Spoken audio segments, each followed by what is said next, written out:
அட பாவி! நீ காலையிலேருந்து சாயங்காலம் வரைக்கும் சம்பாதிக்க போற. வீட்டுக்கு வந்தா நிம்மதி இல்ல. அம்மா வீட்டுக்கு போனா நிம்மதி இல்ல. சரின்னு ஒரு காதலிய வச்சுக்கிட்டாலும் நிம்மதி இல்ல. எல்லாரும் சேர்ந்து டார்ச்சர் பண்ணி சூசைட் பண்ற ஒரு சிச்சுவேஷனுக்கு ஒரு ஆண் தள்ளப்படுறானே அப்படின்னு யோசிக்கும்போது தான், ஐய்யய்யோ! ஆண்கள் ரொம்ப பாவம்ல அப்படின்னு நான் சொல்ல ஆரம்பிச்சேன். நெறைய ஆண்கள் என்கிட்ட வந்து தன்னோட மனைவி, தன்னுடைய அம்மா ரொம்ப சீரியஸான நெறைய விஷயங்கள் சொல்லும்போது, அதுக்கப்புறம் அவங்களுடைய அந்த பார்ட்னர், அது அம்மாவோ, மனைவியோ, காதலியோ இந்த 3 பேரையும் நான் விசாரிக்கும்போது, அவங்களுடைய அந்த கொடூரம் வந்து வெளிய வருது இல்லையா?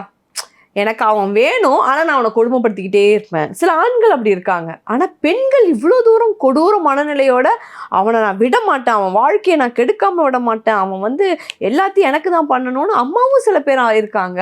மனைவிகளும் இருக்காங்க. காதலிகளும் இருக்காங்கன்னு பார்க்கும்போது, அட பாவி! நீ காலையிலேருந்து சாயங்காலம் வரைக்கும் சம்பாதிக்க போற. வீட்டுக்கு வந்தா நிம்மதி இல்ல. அம்மா வீட்டுக்கு போனா நிம்மதி இல்ல. சரின்னு ஒரு காதலிய வச்சுக்கிட்டாலும் நிம்மதி இல்ல. எல்லாரும் சேர்ந்து டார்ச்சர் பண்ணி சூசைட் பண்ற ஒரு சிச்சுவேஷனுக்கு ஒரு ஆண் தள்ளப்படுறானே அப்படின்னு யோசிக்கும்போது தான், ஐய்யய்யோ! ஆண்கள் ரொம்ப பாவம்ல அப்படின்னு நான் சொல்ல ஆரம்பிச்சேன். அப்போ எவ்வளோதான் பொறுத்து போவான்? எவ்வளோதான் அவனுக்கு இருக்கு? அவன் தப்பு செய்யறான் அப்படின்னா, முழுக்க முழுக்க பெண் தான் காரணம். வேற யாரும் கிடையாது. ஒரு ஆண வளர்த்துறது ஒரு அம்மா தான். அவன அரவணைக்கிறது அவங்க அக்காவும், தங்கச்சியும் தான். அவன காதல்ங்கிற பேர்ல ஏமாற்றத்துக்கு உள்ளாக்கி அவன வந்து மிகப்பெரிய மனநிலைக்கு ஆளாக்குறது பெண்கள் தான். அப்ப எல்லாவித பெண்களும் சேர்ந்து தான அவன வந்து ஒரு இயலாமைக்கு, நொண்டியா, குருடா, தண்டபாணிலாம் ஏன் பேர் வச்சிருக்காங்க ஆம்பளைங்களுக்கு?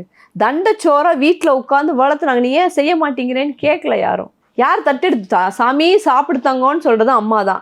சாப்பிட்ட தட்ட கழுவுறது அக்கா தான். என்னடா பண்ற? நீ சாப்பிட்றா அப்படின்னு சொல்லி அவனுக்கு குழம்பு ஊத்தி குடுக்குறது தங்கச்சி தான்.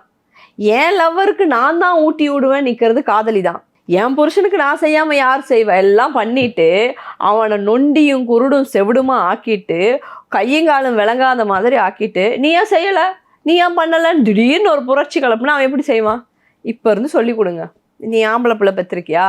எழுந்திரிச்சு போ, தட்டு எடுத்துட்டு வா, சாப்பாடு எடுத்து போட்டு வா, கீழே உட்காரு, சாப்பிடு, உன் தட்டு எடுத்துகிட்டு போ, கழுவு, உன் துணியை. என்னைக்காவது நம்ம ஹெல்ப் பண்ணலாம்.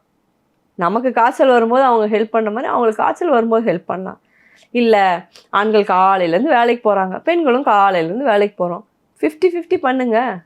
ஸோ இதை சொல்லி கொடுக்காம, ஆம்பளை பசங்க வேலை செய்யக்கூடாது, ஆம்பளை பசங்க தொடப்பம் தொடக்கூடாது, ஆம்பளை பசங்க பாத்திரம் கழுவக்கூடாது, நீங்கள் அப்படியே பொத்தி பொத்தி பொத்தி வச்சுக்கிட்டு இன்றைக்கி அப்படியே பெண்கள் எல்லாம் புரட்சியாகி, நான் வேலைக்கு போகிறேன், நீ சமைச்சு வை.